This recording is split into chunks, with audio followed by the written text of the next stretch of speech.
Maybe we'll get to see some more Ashe today. Hello, everyone. I'm Devin Pyrotechnics Young, and of course, manning the desk with me is Mitch Crepo, Force Pulse, the man so nice. We're going to give him an introduction twice, and we're about to get into Champ Select between Elements and Giants Gaming. Crepo, what are you looking for here today? A lot of bans and picks, Pyra. So I want to see if Alistair is finally banned where he belongs currently, because he's quite the strong support.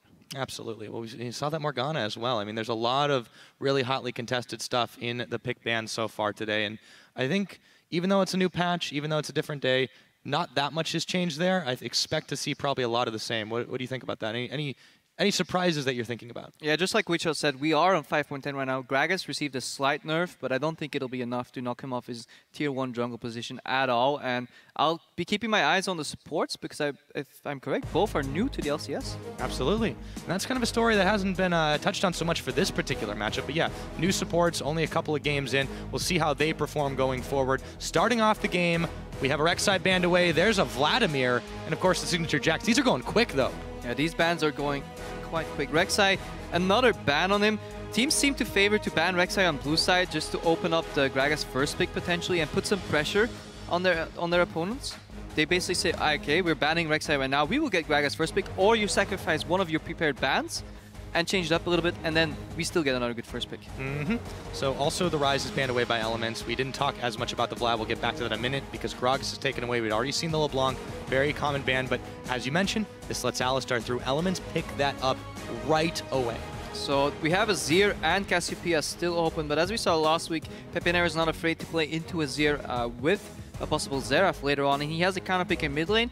Normally teams would react with a priority pick here, but I imagine Giants could leave their mid pick to last to counter pick Froggen. They banned out the Vladimir because it's annoying if played into Azir. If by some way, shape or form Giants would be forced into playing an Azir mid themselves, they don't want to play it into Froggen's annoying Vladimir. Slow bans here. The last ban, we didn't really touch on it too much, was Gragas. So Elements will have to dig deep for another jungler. Sejuani maybe, Evelynn. A matchup that both teams are quite even trading, so they trade a tier lower. So both tier 1s are out, so you want to trade a tier lower. And Godfred? You may see that Morgana pickup. I am interested in speculating on that jungle pick, but we're going to have to talk about Giants jungle pickup right now because it is Evelynn. So Frederick will snap that up for himself. He's one of the few that didn't play it in the first week. Now, there were a couple that didn't play in the first week, but we saw a lot of Evelynn across the LCS. To mixed success, you could say. To mixed success, indeed. Some Evelynn players faltered, in my opinion, in their build path. Some didn't use the fact that Evelynn has a lot of invisible pressure on the map and didn't counter jungle. I think Diamondbox springs to mind there. Dexter likely to answer with a Sejuani, perhaps on this rotation already, to just hide more picks. Now, second rotation on blue side is very interesting because a lot of teams, they will either want to take things away that they don't want the enemy to have, or they just want to fill in the void. If they already see the enemy jungler, they already see the enemy support, they just want to pick similar roles that don't give away too much information so they can at least have a partial counter pick on the third rotation.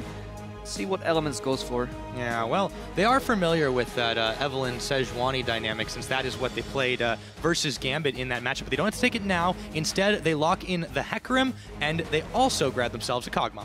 And Kog'Maw has seen a lot of play both in Europe and in A, and just like Evelynn with mixed success, but he's such a potent mid to late game carry pretty much. Even though he pokes, he carries pretty hard, and we saw it for the Unicorns last week, and we saw for Giants Gaming how well poke champions can still work in this metagame, but it might still be a flex. It might still be a flex. There's always the possibility to put on tabs. It's kind of funny how, you know, it goes back and forth, and now we're more likely to see it on the mid, and that's just been the way it has been cropping up all around. And, you know, with those summoners, you could definitely anticipate it so far. On the side of Giants, though, they let this one tick down for a little while. Where do they go from here? They still need an AD carry, they still need a mid lane, they still need a top. I know Audrey likes playing Jinx, but Kalista, Urgot, and Sivir are all open and haven't even been picked, so that's peculiar that none of those champions have been taken out. I like the Maokai if they opt for the Sivir, because Sivir is usually pretty weak into Kalista, so if the Kalista comes out, so you need a way to deal with it. Evelynn doesn't really deal with it all too well because you can still hop out of the slows, but the Maokai will be the one champion that can lock down the Kalista if the counter pick comes out from Elements. Not quite sure, but it could happen. Yeah, and it'll also lend itself to the whole, you know, run-at-you style that we see built around Sivir's as well. So not just her ability here on the hunt, but also building the Righteous Glory on the Maokai, the Twisted Advance. There's a lot of gap close ability there, and we'll see what Elements decide to answer with. Froggen, he was a beast on the Victor. We'll see if that's what they decide to pick up and flex the Cog or not. I would still like the Kog'Maw mid and pick a different AD carry for Tabs here. I would like to see the Alistar lane because I think it's so potent and so strong just in the game right now. However, Kog'Maw on AD carry is fine too. Tabs is a phenomenal AD carry player. He can play pretty much any of the meta champions, if not even go off meta for a bit. Definitely not going to see any Urgot hovers because he does poorly into Sivir. And as we expected, Sejuani hovers for Dexter. Not much left otherwise in jungle. You don't want to go for that Jarvan, that Frederick last week picked, but not too big of a fan of that. Yeah, I think that when Sejuani's open, especially someone like Dexter, who has shown to be very, very strong on that in the opening week, really a no-brainer there. I think the Kog'Maw lane, though, yeah, a little bit... I would have liked to see it in the mid lane as well. I'll just leave it at that. The reason I would have liked to see it in the mid lane is because you can pick a more mobile AD carry at least, and what Elements did right now is they have two immobile threats. They have the Kog'Maw in the bottom lane and the Victor in the mid lane. Both are very susceptible to getting on the hunted down by the Maokai with a Black Shield that you can't stop. Alistar can't stop a Maokai that has Black Shield on top of him, and they can lock down one carry and immediately blow it up. It will be absolutely crucial for the Hecarim on JWoww to disrupt the backline enough to stop that follow-up damage if Giants are allowed to group, however. Yeah, that is the key thing here now with the timer ticking down. Giants switching up the picks at the last moment. It's going to settle on Diana for Pepinero. Yeah, and a subtlety we've actually missed is that last week people were picking Kog'Maw into Victor because later in the game he actually outranges him pretty hard. So Elements removed that part of the equation, and now Pepinero has to dig deep for a champion we haven't seen that often. I don't think we've seen it in the European LCS so far. Diana coming out, wants to close the gap, and again, Victor is immobile. Once you get to him, you can kill him, but you have to prevent from dropping too low before you get to the Victor, and that will be interesting to see if Pepinero can succeed in that mission. Precisely, so that is that lane matchup. Looking at the compositions, though, for Giants Gaming, I think it makes quite a lot of sense. It's quite obvious, you know, with that Sivir, not just that, they want to run at the enemy team, and of course flank with the Evelynn. But for Elements, on the other hand, it seems a bit different. Yeah, Elements they basically want to reenact that scene in Braveheart where everybody goes like, hold. They want to hold their horses, stay steady, protect their carries, and have Alistar counter de-engage. No Black Shield on somebody, knock him out, knock him up. They want to peel for the carries and hopefully survive and counter-initiate with the Sejuani ulti.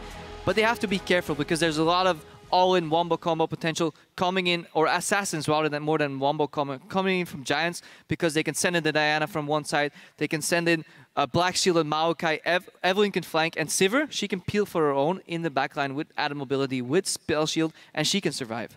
Yes, indeed. We'll have to see how they do play it out. It'll be a little difficult to hold your horses when you got a Hecarim on your side, but we'll see, Krepo. Now, why don't you guys share with us what you think is going to happen this time around? Go ahead and hit us up at LL Esports is your destination. Hashtag ELWin or GIA win. We're getting ready to kick off week number 2 here in Europe, and here we go onto the Rift with Elements and Giants.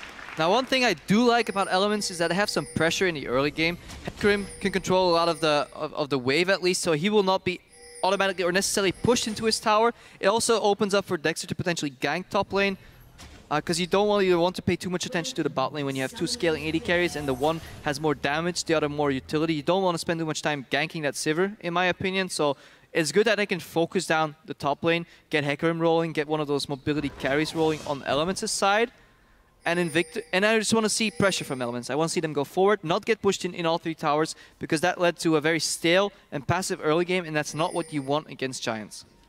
No, Giants are definitely a team that are unafraid to make early plays, to get involved. Yes, they pay for it with their lives quite often, but you know, they still started off with the same record as Elements here. Both teams are looking for their second win in this split. And, you know, as it gets very, very important, the further you go, you still don't want to give anything up very early. Interesting mirror on the bot lane. Both teams ward or leave their left side open, and they go for the 2-man bot, and an immediate ward kill from Elements, and they're officially in the CS lead. They're on the board there. Frederick throws down a ward on his side. We'll see if they attempt a lane swap around. It's a little bit late for that, I think, so doesn't look like that's going to happen. Pretty standard looking lanes right here. Hecarim starting off with a camp, Maokai starting off with a camp. Wonder if Whirlip's going to donate that those 3 Raptors to Pepinero. He looks like he's hovering. Either he's going to help or steal. Let's see which one it is for Giants. All right, so on the other side, on the red side, JWoww hanging out by the Raptor camp of their own. So Both the top laners looking to get themselves a little bit of a CS start, get the ball rolling, as it were. Raptors go down thanks to a couple of saplings. Froggen, meanwhile, with Pepinero in this mid lane, definitely want to keep an eye on that matchup as the game goes. And Giants managed to prevent a deep ward from Elements, so Elements now has no idea where Evelynn is started. Add that to her invisibility in her kit, and Dexter might have to be careful in his first clear. Sejuani goes very low, and so does Evelynn. So if Evelynn chooses to skip one camp and suddenly go find Dexter in his jungle, he might be in for a surprise, but doesn't look likely to happen. Yeah, I think they might give each other a decent bit of respect. So far, that seems to be the case. No shenanigans here. And you got to wonder how much, plays into it, knowing your opponent as well. Knowing it, will Frederick go in and counter jungle me? If you don't think it's likely, it may not change your mindset as much. Yeah, if you have a good read on the opponent, that definitely helps. We've passed the stage where level 2 ganks are usually coming out, so both teams should be aware that junglers are going to go for a full clear at this point, and base, barring any jungle shenanigans, because look at Evelynn's HP right now. She's already so low. She will have to base. We will see probably likely the same on Dexter's side on Sejuani, so both junglers will have to base it. And Frederick's struggling here a bit. Yeah, he's having a little bit of trouble dealing with this blue buff. The hate spikes are flying. He will be able to clear it away, but man, when you said Evelynn gets low, you weren't kidding. Yeah, at least you have the panic mechanic where you can kite the buff around and spam hate spikes to get safely out of there. And yeah, as we see in any Alistar lane, yes, you will get pushed in. You will have to see us on the tower, but that's fine. You have the sustain on the heal. You can bounce the wave back and start pushing out more aggressively if you choose so. And both of these teams are content with farming just throughout the early to mid game. But we'll see if Audrey, due to pushing in a lot, can get a little bit of a CS advantage. He's 3 CS ahead right now, not too much. As long as that gap doesn't widen to the 10-20 CS mark, I think Tabs will be very happy here. Yeah, you're right, absolutely. Anytime you can go even close to even as a Kog'Maw, you've definitely had a good lane. Let's see what Frederick decides to do. He's actually skipping the Krugs right now, and that means that Ward's not going to check anything on him. Will this be some trouble for JWoww from the top? We'll have to see. Meanwhile, on Godfrey, on Promiscue, the battle of the new supports right here. But Frederick is still hovering in the top lane. Just outside of the vision range. JWoww nearly gets to him. He has no defensive summoners here. We saw what happened last week when a Hecarim got a little bit too comfortable up in the top lane without those. We'll see how this starts. In comes Frederick. Whirlib jumping on him. Arcane smash. Will the pony get away? Or will this be it? 8 spikes are flying. It's first blood. And Frederick is just out of range of the tower. Frederick barely gets out of that with his life. Almost got that extra tower shot, but makes it out. And this is crucial for Giants. They have to push in. Teleport is still on cooldown on JWoww. And look at all those creeps he's going to be missing if Whirlib pushes this wave in. This is huge for Giants and almost predictable. You said it last week. We saw Hecarims without the flash get ganked over and over and over. Where was Dexter to counter gank this? Potential slip up from Elements? Oh, where was Dexter? I think the answer to that is down bottom lane, but he's going to take a Dark Binding. No invisibility for that giant Pig Rider. And I said this last week as well. I think Dexter plays too much around his bottom lane. What is this Sejuani gonna do against a double shield lane? You have Black Shield and Spell Shield. That's not enough to break open the gank. Even if you do, where do you go from there? Kog'Maw with items will scale perfectly fine into the mid game. You're ganking a utility AD carry on Giant's side and leaving their main tank that's gonna dive on top of your carries like untouched and even gets help from his jungler. I don't like this priority in terms of ganking, and I think Giants had the better idea in the early game, and it showed in the stats for last week as well. Yep. If you look at that early game, we talked about it a lot for Elements. They're very, very passive despite the new roster. Still looked a bit much like the same. And, only getting 1 kill in the first 15, giving up 2 deaths, and that's between 2 games, by the way. You don't have to be really action-oriented, but they're already trending this way. I feel like it's definitely making it predictable. Just sprinkle some action in it. You don't have to go full UO. A little bit is nice. Just a little bit. Well, history's about to repeat itself right now as Whirlib and JWoww duking it out. Frederick comes in. Nice juke from JWoww, and he knows he's got some backup this time around. Dexter looking to chase on. They turn their attention to Whirlib. Frederick comes back, however. JWoww might have overstepped his bounds, and it looks like we'll see a jungler for top traded in that top lane. Meanwhile, Froggen is ignited. Peppy is gonna go for him, and he even misses the gravity field. And he gets away. Deja vu for Pepinero. Steps out of the tower inch right before the next shot comes out. He survives. This is definitely going to make Froggen a little angry, I would say. Barely makes it out alive there. And yeah, on the top lane, traded kills. And you have to be careful. Once you go for these all-ins in the top lane, everybody drops low. What you have to watch out for is who has minion aggro. Because in a full wave, 6 minions helping the enemy is going to matter a lot, and I think that's what both teams kind of underestimated. And you saw this pause in the middle of the fight where both of them backed out and it's like, Okay, who is winning here? Let's find out. They traded kills.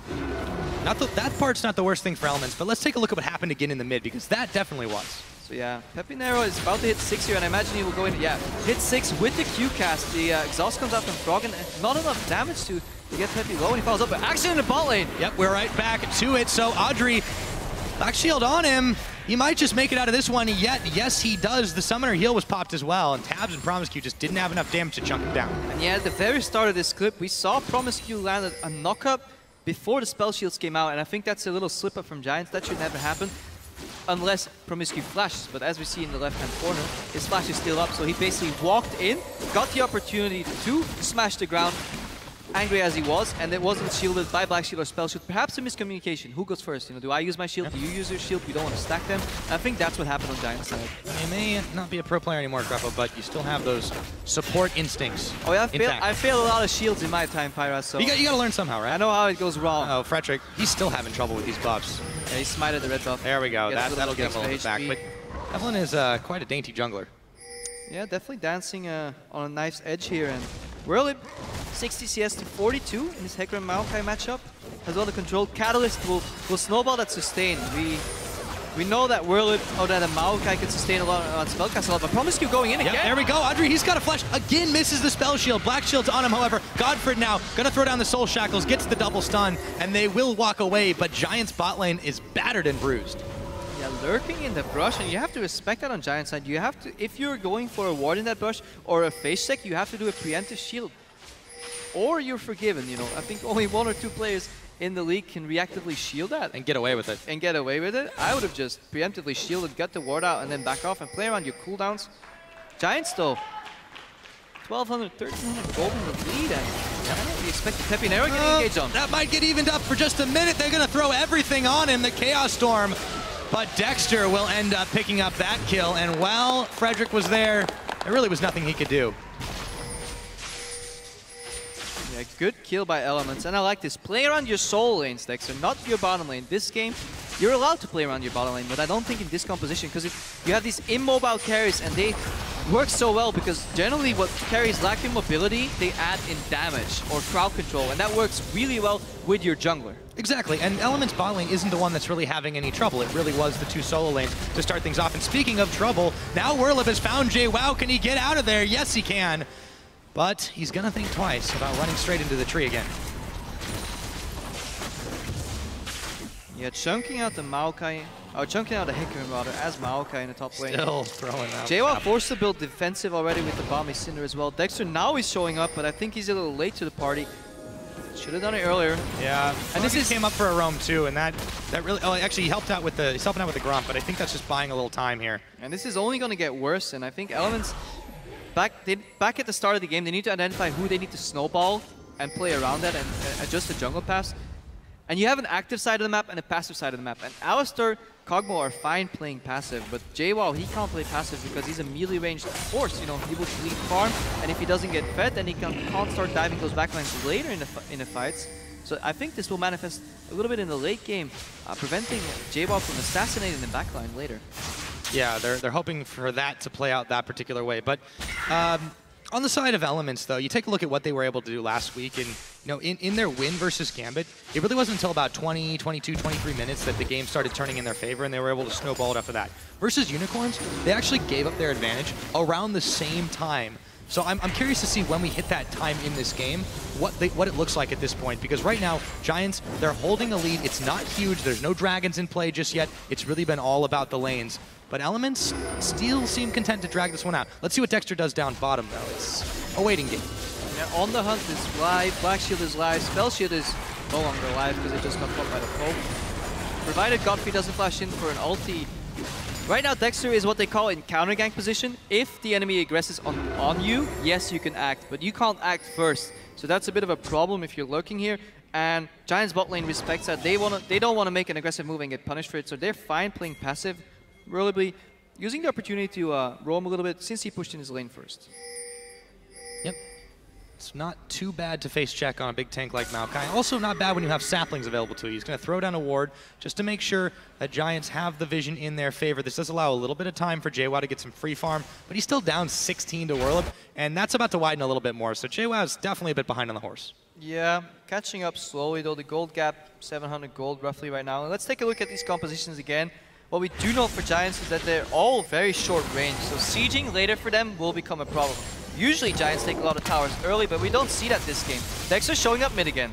Yep, doesn't have enough gap close to get within range of Pepinero, just narrowly avoiding the Northern Flare, the flail there. But you take a look at the way the fans think at least this game's going to go. That's a big favor for Giants. And speaking of, Peppy's gone in, but he's going to eat the Glacial Prison, and he might be regretting that decision as the Death Laser comes out. Teleport now. Froggen and Dexter on retreat as Frederick is running down the line. Whirlup follows him all the way to tower range, and Froggen is slain. Peppy picks him up. Dexter burning away. Will he fall afterwards? Frederick helps it out, and it ends up being a double for Peppy. Meanwhile, though, down goes Whirlup. The fight is going all sorts of crazy as Peppy is able to make his escape, but Godfred and Frederick might need a bit more backup here. And down goes Promiscue. Pepinero's back in the picture. JWoww isolated as there's no one left alive. This fight is going 100% Giants. Goodbye, and Frederick gets a kill. Elements get baited left, right, and center by the Giants. A little greedy on Promiscue's ulti. Unbreakable Will as well drops within the duration, and that should never happen to an Alistar. Beautiful execution here. And that flash, I can't stress that enough. That flash from Whirlby, he faked out as if he was going for Dexter, but then closed the flash on Froggen. Both champions used their flash defensively and enough follow-up damage. Because Whirlby was ahead, he could tank that tower for so long. And Giants playing beautifully on the back of that one. And the defense coming in, helping their members. We saw Godfrey flash bind to keep the horse off Evelyn. Evelyn turning around later with the haste spike. Giants was not afraid to leave that fight. Let's watch that again. Pepinero going a little bit aggressive. Ulti from Dexter comes in. He has to flash out. I feel teleports are a little late. So we see that these are like middle of the pack tier teams. Teleport does come in first for Whirlup, and this is what I mean. Those double flashes, he was going for Dexter, then flashes on Froggen. Both of them aren't sure who they're going on, so they both flash defensively. Dexter gets hunted down. Yes, Whirlby drops, but watch Promiscue's HP right now, later in the fight, because he gets taken out by Godfrey. This is the flash bind that I was talking about. Saves Pepinero, double ulti from Godfred, he walks over, and Promiscue drops while he's still in Unbreakable Will, and that should never happen. JWoww by now, he's out of mana. Not much is going to happen here. Cool cheeky bind, and Pepinero cleans up. Yeah, no, Frederick steals the kill, but solid action from Giants, and they're 7-3 ahead right now. Yeah, and speaking of Pepinero, though, he did pick up a couple in that fight. Looks like he might do it again as Froggen gets jumped on. Frederick's the one who comes up with it, but meanwhile, a teleport from JWoww means Pepinero's going down. It's a 1-for-1 mid laner from mid, but Frederick is on the retreat, smited down by the Hecarim. In comes the Onslaught of Shadows, and he's feared right back into Dexter, but he flashes into the red pit, and he'll make his great escape. Giants, Giants, Giants. If you just win a fight with teleport advantage, you have to know that eventually the opposing team will have their teleport up. Yes, aggression is fine. Yes, killing Froggen is fine. But be careful. You don't want to give JWoww a free pass back into this game by allowing him to capitalize on a kill with a teleport. Dangerous, maybe overzealous from Giants, but gold lead. 3,000 gold ahead, and that's becoming quite big, Pyra. Yeah, and by the way, that's with one tower taken. That's by Giants. Obviously, the Dragon hasn't really been a factor in this game. They're not playing League of Legends anymore. They're playing Team Deathmatch. Team Deathmatch, but you said it, only one tower, and I've stressed this before. Giants, their lineup is very short range. If Sivir is your main sieging potential, you will have a problem closing in the Victor wave clear. Combine that with Kog'Maw, they only need to cast one spell each, and the wave simply vanishes and disappears. So the reaction to that is usually split pushing. If you're facing an insurmountable amount of wave clear, you want to split push. You don't want to split push with a Sivir comp now, do you? Unless you want to push in the lane somewhere collapse. So there's a bit of a mismatch later in the game. So Giants will need a significant gold lead so they can actually dive or maybe outmaneuver elements on the map. But straight up sieging 5v5, they will still have issues regardless of how big the gold lead is. So Elements, they're able to secure a tower on their own, and a little bit of help from the minions there, but now Giants, they're in position to look at this Dragon. So is Elements, though. This could be our first real full-featured fight. It's just been a series of catches so far. Audrey getting dangerously close, but Dexter and Froggen lying in wait. Yeah, no dragons have gone down yet in this game. 0 objectives. I think 1 tower on each side and just a bloodbath, as you said. And it's kind of what we expected from Giants coming out of the door. But now they're 4-8. Oh. Froggen is stunned for a second. Do they want to jump on him? On the Hunt was popped. They proc the Dragon here, though, Crepo. This is baiting Elements into something, but are Giants baiting themselves? That's the question. Yeah, and Dexter's running out with a blue buff at this point in the game. I think that went a little wrong there. Froggen would have liked that. If not, Tabs would have liked that. Anybody would have liked that. Not the best of Sejuani, because he's going to go in, cast a spell once, and just tank it up. Dragon, however, gets reset. I like what Audrey is doing here, putting some pressure on the bot lane. You don't want to dance around endlessly. You want to keep pressure on the lane, so look at top lane as well. They're pushed in. Both teleports are down. Whirlip is coming up sooner. Reactionary push from Elements in the mid lane, putting some pressure, but they have Whirlip catching that. They could move Audrey down here, or they could just straight up group and go for an on the hunt. Giants, they have a lot of liberty in their play, because they can make a lot more moves than Elements. Elements is playing with their back against the wall right now. Yeah, and Giants are looking to push them all the way through that wall. So, tower taken, courtesy of some minions on the bottom side, prompts Giants Gaming to start up this Drake. No response so far from Elements. Looks like they're going to give this one up for free. So Giants grab a nice little bit for themselves and then one fell swoop. Yeah, and similar to what I was saying about those sieges and towers, the way Giants want to break the mold, open up this game is through lane control, push in one side of the map and then go to the other side and basically break open the game that way. We saw JWoww leave for the top lane. Uh-oh. Godfred, he could be in some trouble. Promiscu gets the double knockup. Whirlip knocked into the tower. JWoww now looking to hunt down Godfred, but Whirlip picks up Froggen. And let's see how this fight finishes without the mid laner, Pepinero, running amok, but he gets exhausted immediately. And it is a 1-for-1 with Godfred dropping. Giants Gaming still come out ahead, I would say, in that one. They keep on sieging. As a support player, you gladly sacrifice your life if that means taking out the enemy mid lane and more essentially part of the wave clear. Karma doesn't have enough wave clear here, and Whirlip's going in. Whirlip is going in. JWoww is going to get dropped in. Whirlip flashing at the last minute to avoid the living artillery. Promiscu goes down. Double kill over to Pepinero. Dexter flashing away, hopefully to safety, but no, he goes down. After the turret, they get a few more kills. That's a triple. Pepinero. Ole! And they get Tabs' flash. In addition to that, Giants again escaping death very narrowly. And this is the so many times this game where Giants they're taunting Elements. They're saying, you want me? You get me? Nope, you don't get me, barely. I'm out alive on low HP. Tabs even blew an offensive flash in that fight. And as a Kog'Maw against this composition from Giants, it will be risky for him to enter the next fight. Elements might not even want to fight in the next 5 minutes, but they'll have to because they're 5,000 gold behind. Seems like they've been playing under the false sense of security for a little while, and that has just been blown wide open. 19.5 minutes into the game, we're not quite 20 there. Giants have a fairly massive lead, as you said, 5,000 gold ahead of this game. And I talked a little earlier about how in both the games last week, Elements, things turned pretty lopsided at 22 minutes or so. Well, it seems like the pace has accelerated. Yeah, they'll definitely need the things to turn in their favor soon, or they're looking to lose this game. It's a little early to talk about it. No tier 2 towers have gone down, no Baron has gone down, so we... Only one dragon. Only one dragon, so we should hold our horses. This wouldn't be the first time a gold lead like this gets turned around in the LCS, but Giants, they came out swinging, and they have some stamina left. They can swing a little more so far. Well, Elements, they're going to have to come up with a new strategy than taking the punches. We'll see what they do going forward. We've hit the 20-minute mark. Baron has now hit the field. Giants are very strong. I don't know if they're strong enough to try and brazenly take that just yet, so we'll see what they do. So I've been watching these two new youngsters on the field, Promiscu on Alistar and Godfred on Morgana. Godfred feeling a little more comfortable, landing a lot more bindings than he did last week, and Promiscu, I feel he's popping his Unbreakable Will too late. This is 2 times in a row where I've seen him die within the duration of Unbreakable Will, and why Alistar was such a good meta pick right now is because popping Unbreakable Will usually meant you will not die in the next 5 to 7 seconds unless you're tanking more than 3 members at once in the mid game. So dying twice in that duration means you're doing something wrong. Blue buff contesto. Yep, speaking of blue buff troubles, JWoww was able to secure that back up, and he will make his escape. That was a costly blue buff to take back. Yeah, but he gets it. It's not about the blue buff. It's about the message. Stay out of my jungle. You're not getting blue buff? Stay out of my jungle, Giants. This is mine. All mine. I'm a smite Hecarim. But he uses ulti, as you said, quite closely. Let's see if Giants can capitalize on this, or if they're a little flabbergasted by just what happened exactly.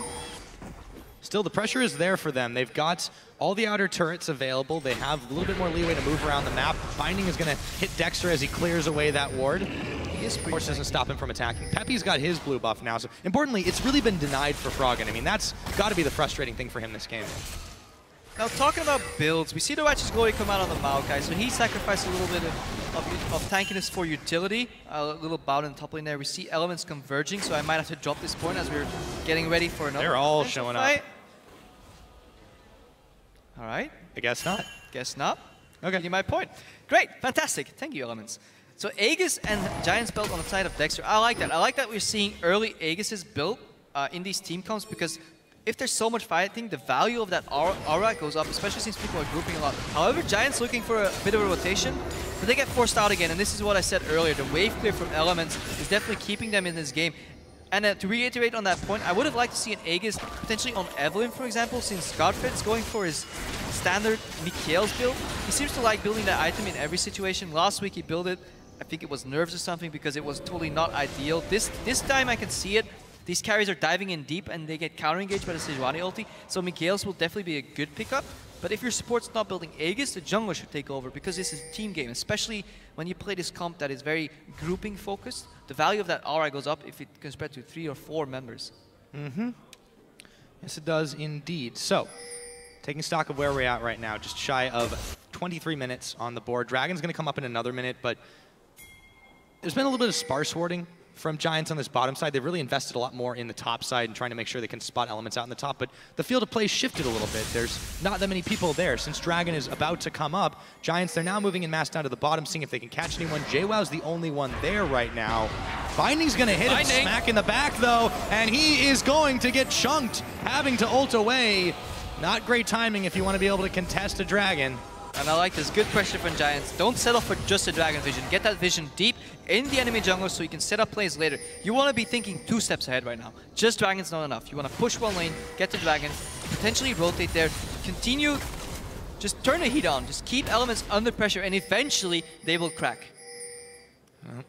Hoping to expose a few more cracks in that Element's armor. Dragon hits the board. Giants in position. They're not quite starting it yet, waiting until they're safely nice and grouped. There's no smite here, though. Frederick's actually a little bit late to the party, but it looks like he's not even needed. Elements, they're not even going to try to contest this. Elements has no way of finding out whether Evelyn's there, so they just assume the worst that she is. There's no Hecarim ulti on JWoww because he just had to use it defensively. There's no way in hell Elements is going to contest this Dragon, and they have no cross-map potential. They can't go for Baron, they can't go for top tower, so it's good that they're already moving Frederick around as a mobile vision station, so to say.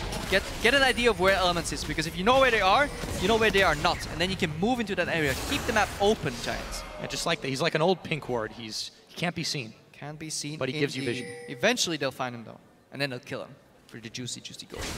Peppy is, he's worth quite a lot of juicy gold himself. He goes up top to clear out the minion wave. Giants done a great job at defending their turrets this game. Only lost the mid one, and that was to minions. Now, Elements trying to flex their muscles, but I don't think Giants are afraid. So yeah, there's 2 ways to approach this game at this point. One is putting Pepinero on split push duty top and hover around the Baron area and completely forgetting about bot lane. Not too big of a fan, it's a little early. I would rather see Pepinero go bottom or send Whirlip to bottom with his teleport, Peppy top, keep the map open. Not go for the Baron, but just keep rotating around these tier 2 towers, and once one of them or 2 of them drop, then you can start pushing in the lanes, disappear, go back into the dark area, and look for the Baron. Meanwhile, you pick up the buffs in the enemy jungle. Exactly. Keep the pressure on, try to expose the cracks, as you said. Also, taking a few buffs away certainly doesn't hurt. Now, JWoww extended a little far up. He's still on Hecarim, but remember, we said it before, he doesn't have any defensive summoners. Now, cover's blown as the teleport comes in from Whirlib, but he might be cut off. Gonna ult into the Dragon Pit. They still catch him on the binding, and now they're looking to close the net. Frederick will find him. Promiscu and Froggen are there, however, and JWoww gallops to freedom. Well, it looks nice. I think this was a poor investment of resources. Why would you use your teleport down to the bot lane to get a pick? What do you do if you get that pick? Absolutely nothing is the answer. Killing JWoww is not going to win you the game. He still has teleport. He'll spawn in about 30 seconds. If you go for Baron, he'll be there in time. Look, you're losing your top tower, Giants. Now they're pretty much forced to dive. Their play is becoming predictable at this point, and when Giants become predictable, teams punish them. Looking to do that right now. They lost a tower on the top, and Giants are unable to push on the bottom side. In a 5v4 situation, Promiscu even grabs a little bit of vision back here. Now let's go back 2 more minutes and live in a world of fantasy where that teleport didn't get used to bot lane, where Brilliant would be pushing mid lane, where Elements actually responded to this rotation. They could have saved their towers, but Giants, they do open up the map enough to get this tower. I think it's a bit of a mistake of Elements to let this one go, but you see how valuable it is to get elements defending one side of the map and then using your mobility to move to another and get these objectives, rather than just simply playing for picks. Every move you make has to be tied to an objective. Every move you make, Pepinero tries to secure that blue buff. Dexter was the one who smited away, but he took a lot of damage in his health bar for that one. It has been a big fight over this game. Froggen, where did his health bar go? Promiscu now on the run. They've got him locked up. Meanwhile, Whirlip and Frederick are jumping in to an injured Element. There's the Chaos Storm. Godfred is the only one locked up by the Glacial Prison, and Pepinero is gonna carve himself up some beef. JWoww and Tabs are the only Elements members remaining, and that is gonna be Barret. And what a big tree Whirlip is in this fight. We saw the early game. He snowballed that 1v1 against JWoww on Hecarim, and look how tanky he got. And this is what we said. He will dive on your backline. Frederick flashed over too. They dove 2v4 against Element with a Sejuani ult, and they got out alive. And it looks like they're trying to pick up the Baron right now, barring him miraculously. 360 no-scope from Tabs. This one's going down. Yep. I don't think he's even going to try to take the shot. Down it goes, secured by Audrey. Giants Gaming now. We'll talk about them in a minute. Let's see this fight. So you asked me, where did Froggen's health bar go? That's where it went. He has to flash out. Promised you good unbreakable will right here. The bottom of your screen, they're diving 2v4, and watch how their health bars dissipate. Frederick flashes out defensively, actually did not go in like I said earlier, but watch Whirlip tank this. It's incredible. Like, you should never... Big tree. Don't let that happen, Elements. Next game you do this, please gank your top lane. Not the only time when his bark's worse than his bite, but they both sting. They both sting indeed, and he's tanky, does a lot of damage, and this is why Maokai was in that list of champions that was picked so often, because you can pick him early, not give away much information, and he will fit in pretty much any composition, and worst case, you have an extra tank. I like well, you know, tanks. And it's nice to see the evolution a little bit, in comfort at least, from Whirlip, because last split, it was pretty much Jax or go home, and he tried a number of different things. They didn't quite work out for him. He just wasn't comfortable. People took really heavy advantage of just trying to camp him and deal with him, and Giants didn't really know how to respond. Now he's 3-1-9 on this Maokai. He's becoming a top carry. Yeah, we see the Aegis picked up on Godfrey, and it's because Giants are winning these fights without getting punished by crowd control. So they don't need necessarily that Mikhail's Crucible to get out of this crowd control. He's fine opting into an Aegis rather and get more just generic tankiness. Godfrey's fine, and I like that adaptation. He sees that his jungler doesn't have an Aegis. He sees that the value is higher than getting rid of 1 CC on Element's side. And good adaptation here, 8,000 gold in the lead. And to reiterate on your point, Whirlip's doing well. You look at Audrey, he's doing well in his supportive utility AD carry role. Pepinero is no longer the one-man carry this game for Giants. They're spreading out the resources, they're doing well on all sides, on all flanks, and I like it. Good job, Giants. Yes, but nonetheless, Pepinero's still a very, very scary carry right now. 30 seconds till the next dragon, but Giants have some other things on their mind. With the Baron buff, they're pushing 4 members deep on the bottom. It's defended by Elements, however, they don't feel like they can dive down here, but they've still got most of the map in their control. Well, I said good job, Giants. Why is there nobody top lane? If you have the Baron buff and you can 1-3-1, these towers will crumble, they will fall. You don't have to fight for these towers. Just rotate the map. Use your advantage that you can buff all 3 lanes at once, and eventually Elements will back out. They have double wave clear, but they need to use it on the same lane to get rid of these Baron buff minions. Yes, you can force your way in, but I think it's highly inefficient. I agree. It seems like they prefer the brute force approach, but it's definitely dragging things on a little bit here. So 30 minutes is now the game timer. As we mentioned, you know, it's a massive gold lead for Giants Gaming. 9,000 ahead. They've got 2 dragons to the Nun of Elements. They're looking to take another here. They've got 5 towers to 3. Honestly, those numbers should be higher. Yeah, I think it could be, but it's okay. I understand why Giants is taking this safe approach. If a fight breaks out somehow, if they get caught, they're at least all 5 there, and they're guaranteed to very likely win it, barring a miraculously AoE engage from Dexter. And I think that is kind of the one way Elements can get back into this game, right? A good Sejuani engage, multiple people knocked up, multiple people ultied, and then just JWoww diving in into the onslaught of shadows, doing an extra fear, and then Froggen's AoE coming out. That's what Elements is looking for, and Giants is not allowing that at all. So I understand why they take this quote-unquote pseudo-passive group approach, because they have the Sivir, but you have to be flexible in your strategies. But so far, it's working, and if it ain't broke, don't fix it. Yeah, well, so far, that seems to be the strategy, Creppo. So, Giants Gaming Serious lead for them. They've yet to find a way to close it out, but Elements, they're not keen on giving them the chance. They're definitely digging deep to try and keep this defense going. And, you know, they don't want to start this split 1 and 2. Nobody does. But Elements, you know, this is their big new roster. This is their time to shine. And, you know, Giants Gaming right now, they've pretty much been schooling them around the map. Yeah, definitely schooling them slowly. Mistakes on both sides, but Giants, good improvement, honestly, playing well. And I think we won't see much happening here. A couple tower pushes, but I don't think the base will be broken up until next Baron, or potentially Giants saying, hey, once we're about to take our 4th dragon, do you really want that to happen? Come and fight us. I think that's likely to go. Might see a panic engage earlier from the Elements side, but I doubt it. Yeah, Werlib is just way too tanky at this point. He can just keep on holding the line. Pepinero should be able to freely grab himself a blue buff. That damage he's dishing out is just too much to handle. So that's taken. Frederick waiting around, seeing if he can pull off the Evelyn flank. And it looks like we might be in for a dive here, Crepo. JWoww is going to get bound, but nothing will come of it just yet. Yeah.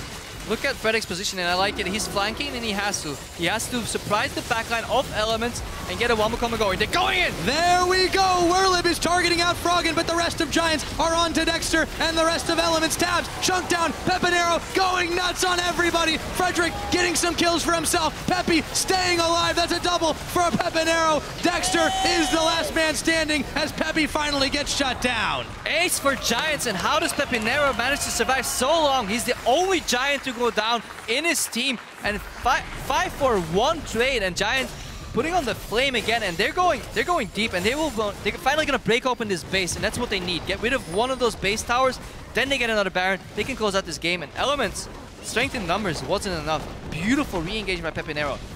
He gets the 2 carries in his E ability, and it was fantastic. Yeah, and let's not forget Frederick either. Magnificent on the flank. He secured a few kills for himself. Greedy approach here from Giants, but it doesn't even matter because there's really nothing Elements has been able to do against them here. Inhib goes down in the middle. They've already grabbed one. There's a teleport, though. This might be the moment that Elements can strike back. Will it be the case? Do they still have a hope? JWoww going low, and I don't think Elements have enough left in the tank here. They're chasing, they want to kill, but even if they get it, it will be hard to translate this into an objective, and that's what League of Legends is all about. And Gottfried on Morgana, showing why this pick is 4-0 so far in the European LCS. That Black Shield doesn't get knocked, doesn't get chain CC'd, he can walk out, gets the heal from his AD carry. We're all buddies over here, helping each other, and Giants get away, trade a teleport for nothing, and that's fantastic. Yeah, no worries at all. Baron's coming up in another 30 seconds. Elements knows this, however. They are grouping up around that side, see if they can take away the red buff, but it's going to be just so damn hard to fight this Giant squad, as big as they are right now. And they wait in the brush, but they're spotted.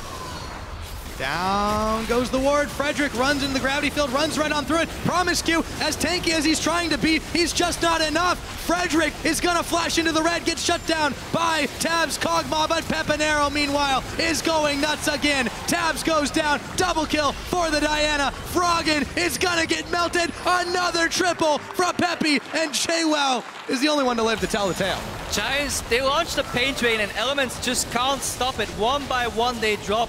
We saw Promiscu, even in Unbreakable, will get pretty much insta-gifted, and once that starts happening, you know your days are numbered if you're an immobile carry like a Kog'Maw, like a Victor, against the likes of this team comp of Giants, and yeah, they're snowballing their lead into an avalanche almost, and I don't see Elements doing all too much to come back into this game. Yeah, it's going to be ridiculously hard for them. They're down more than 17,000 gold. They've not picked up a dragon this game. That's the second Baron that Giants have been able to grab after massive lopsided fights, and Giants Gaming are on a fast track here for a 2-1 start in the LCS summer. 17,000 gold. Just imagine how many site wards you can buy with that much money. Let's see this again. Frederick no longer even has to flank anymore. When you're Evelyn with On the Hunt and you can just form an ulti like that, initiate the fight, Boomerang comes out, AoE damage. Promiscu again, dying in Unbreakable will. Dexter is the main tank, but he can't survive this. Pepinero just takes one down, gets the reset, and look at Tabs. He's immobile, so he's gone. He uses Flash in the last fight. Froggen, what are you going to do? Yep. What are you going to do? Absolutely nothing. Yeah, JWoww, I mean, the only reason he got away from that is because he's Hecarim and who's on the back line. Yeah, but when Hecarim's running away from the fight, they're usually bad. Definitely not great for Elements right here. Things are in a dire situation, so they turn Desperate times call for desperate measures. We've got a Fnatic Death Brush here, but will it be enough? Pepinero is going to check right into it. They will shut him down, but will they be able to follow up? Dexter's getting chunked out now by Audrey, and Godfred is on the hunt, is popped. They're chasing through with the ricochet. Audrey comes up with the pick. Promiscu now focused out. He gets the headbutt, tries to tank the line, but he's not going anywhere as he gets taken down by Werlib. 2 for 1 after the catch. And the irony in that play, that was the exact same brush Pepinero was hiding it in the second game of the spring split where Elements faced off against Giants and he annihilated Froggen. Froggen, he said, I'm going to lose this game, but I want my revenge. I'm going to hide in the exact same brush and kill you, Pepinero. So you learn how it feels. Sadly enough, wasn't enough. Giants pop on the hunt, chase them down, and they're looking to close out this game, Pyra. Yeah, they are looking to close it out indeed. One Nexus turret going down. JWoww, desperate last charge into the Giant squad, but they don't seem to care. It barely tickles, taking him down. Froggen will fall again. They have lost Werlib as well, but it just doesn't matter. Shutting down Tabs.